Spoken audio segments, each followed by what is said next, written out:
Well, greetings, UCCS Mountain Lions. I'm looking forward to getting to know each one of you throughout your course of study here at UCCS through our courses and clubs and activities and events. I'm going to be spending just a few minutes with you right now introducing you to a new remote synchronous version of our Ethics in Criminal Justice class, and going to spend a little time just letting you get to know me as I look forward to getting to know you. So I am a new face here at UCCS. I came in fall of 2019. I teach a variety of classes in support of the criminal justice program, including, let's see here, well, obviously ethics in criminal justice, but cyber law, cybercrime, our public policy class, courts class, and military justice, and law and society. Now, that might seem like a whole lot of courses, but they've all got a couple key things in common. Notice they all have a legal component. And perhaps more importantly, they're all very practical and relevant to daily life and to careers in criminal justice. So this is a big part of my teaching philosophy, which is trying to make the course materials come off the page. And I want you to see how these concepts apply in life to you right now and how they will apply when you are a criminal justice professional. I went to college in Michigan State and majored in business.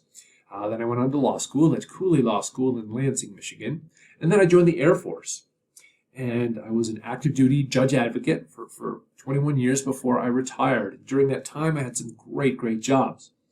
I was a deployed staff judge advocate, a stateside staff judge advocate, an instructor at the Air Force Judge Advocate General's School, a prosecutor, a medical law attorney, and a few other odds and ends. Now, which of those do you suppose has specific relevance to criminal justice? Well, one of my very first assignments, I was the Chief of Military Justice at Joint Base Andrews, which is out there in Maryland. That's running the criminal justice program for the entire base.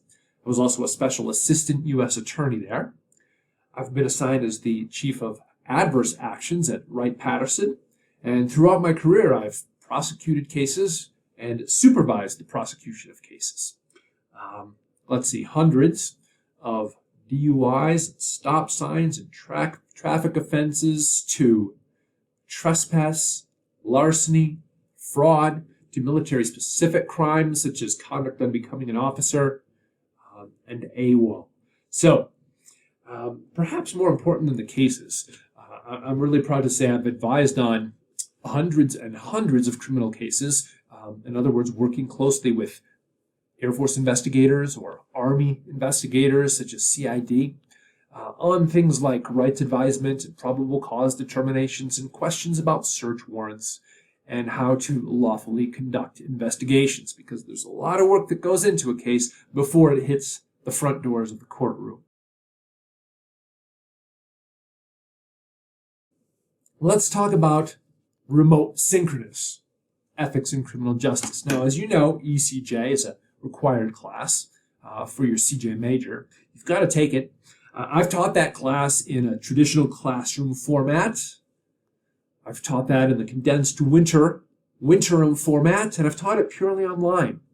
And I'm excited to be teaching it remote synchronous, in a remote synchronous fashion. Now, what does that mean? Well, that means that we're going to meet once a week on an afternoon, just like we would on campus, but we're going to meet online in Microsoft Teams.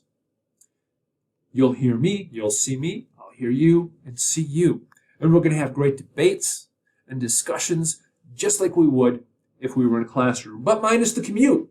Oh, minus the commute. My classes are taught sort of in a weekly format. Every week there's a reading and a class. And the class breaks down and digests the materials from the reading and applies them in new and exciting ways.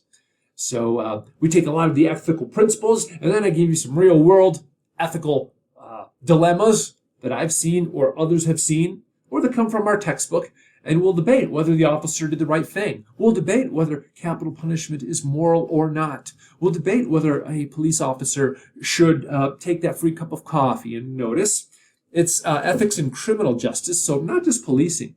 We'll look at prosecutors and judges, defense counsel.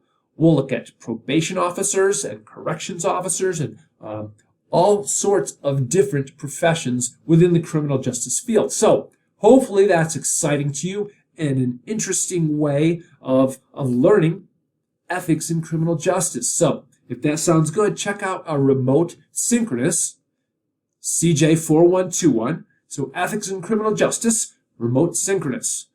All right, and I will sign out here, and I look forward to meeting you this semester as well. All right, thank you so much for your time, and I will see you soon.